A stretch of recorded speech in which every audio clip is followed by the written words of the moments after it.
Good morning. Welcome to today's Utah football media availability. We are joined now by defensive coordinator and safeties coach Morgan Scalley. So those who'd like to ask questions, go ahead and use the raised hand feature. We're going to start off with Josh Furlong of KSL and Trevor Allen, KSLSports.com.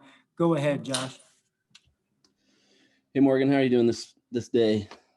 Josh, doing well, brother. Good to hear. Good to hear. Hey, so obviously going into fall camp last year, the defense was the big focus of a lot of the attention on the team, and the defense did really well in fall. What do you feel like you guys need to do to move forward now in spring?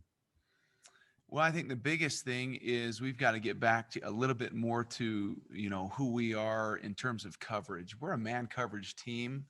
Last year, when we were going through those phases of getting into fall camp, we weren't really allowed to play press man because of the rules and regulations. And so now that we've got the protocols in place, we got to teach our guys man coverage and get better at press man. And our guys are doing that. So we were a lot more of a zone coverage team last year.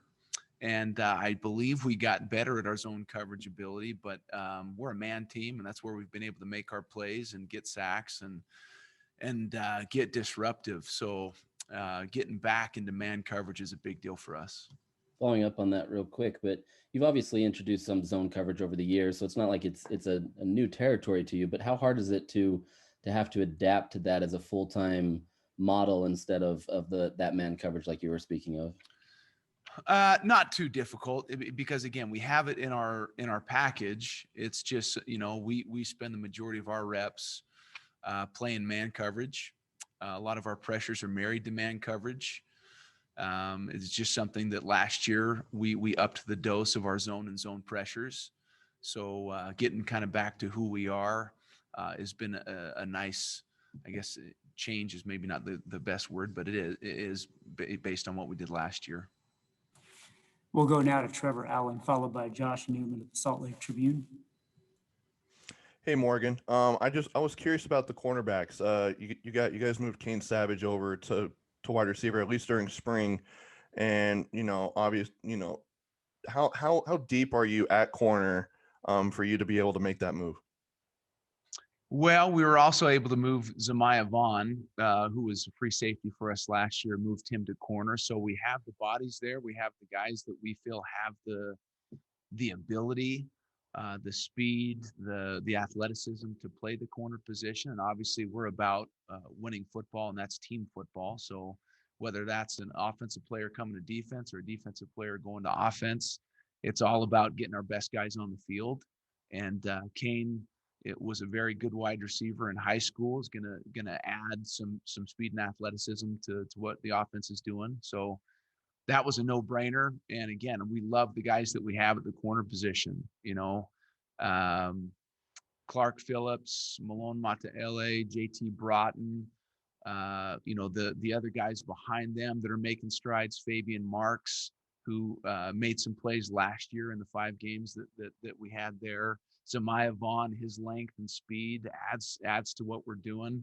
Kenzel Lawler's making progress. So we have the guys that, we feel we can develop into those roles, and we're excited to continue.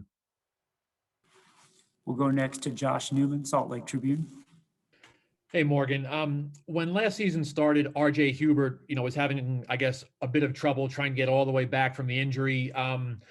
He played some last season, but as you go into the spring now, can you kind of update us maybe on where he is and just how he's looking so far? You bet. Yeah, RJ was very unselfish in what he gave us last year. He was not 100%. He was not right with his knee. He was good enough to give us some valuable reps when needed. Also played on some special teams, but just didn't feel right. And so we rehabbed him all throughout the season last year. This time off has been huge for him, and to get that knee a little bit more stable and get some more strength in those legs.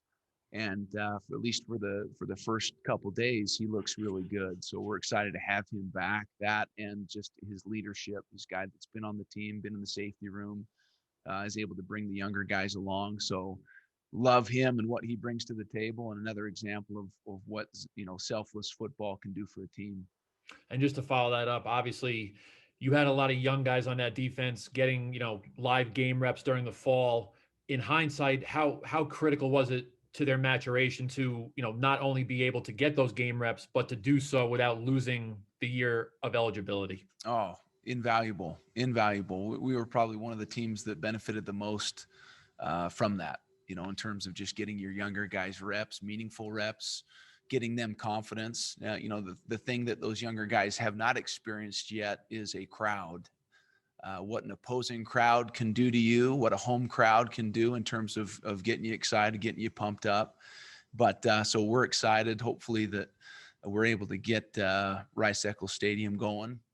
And, I know those young players, that's something that they talked about during the off season is gaining an advantage there with the home crowd.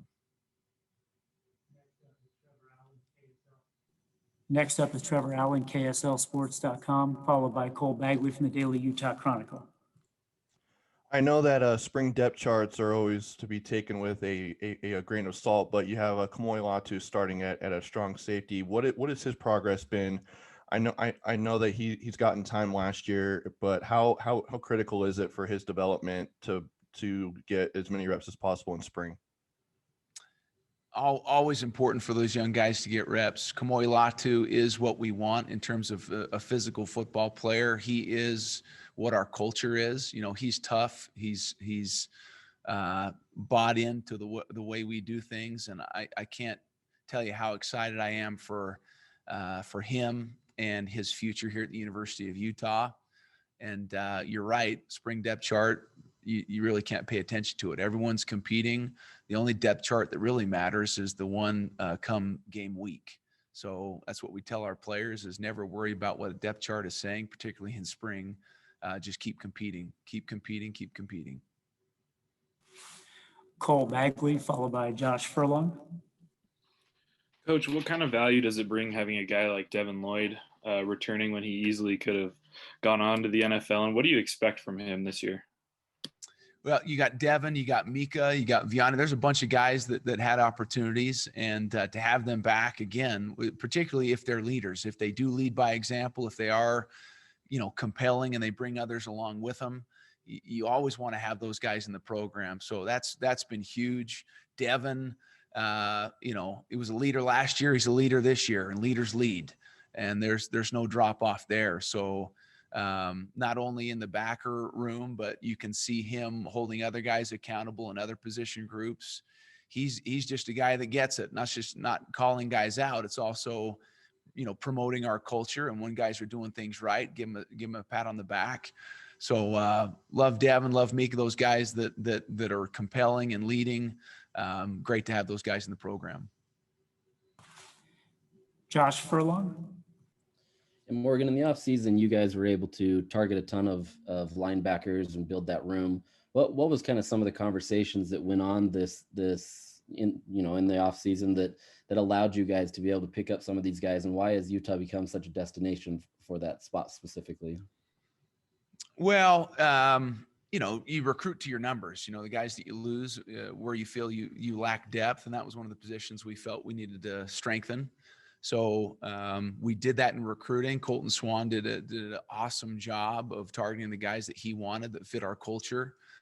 And we just recruited the snot out of them. And we're fortunate to get a good group to come in terms of why it's such a valuable position, why backers want to come to Utah. It's just look at the defensive front. Those guys that take up blocks, that demand double teams, and allow your backers to roam free and make plays. The reason our backers are the most productive football players on the team is because those D-line do such a great job of owning their role. And,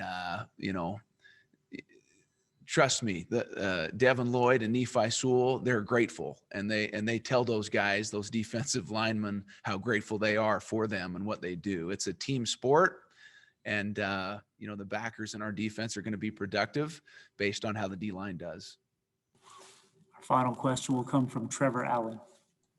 This is more of a off-topic question, but with Urban Meyer and Quinton Ganther going to the Jacksonville Jaguars, just what were your thoughts as someone that you played with and played for? Well, I'm fired up for Urban, the opportunity he has, and I'm excited to watch the progress there in terms of Quinton Ganther. I've loved that guy, ever since I played with him. He is a player's coach. He's also very demanding, which his coaches were with him. And, I see those players at that level really buying into Quinton and his way of doing things. So Jacksonville's lucky to have those two. Okay, thank you. Appreciate you all. Thank you.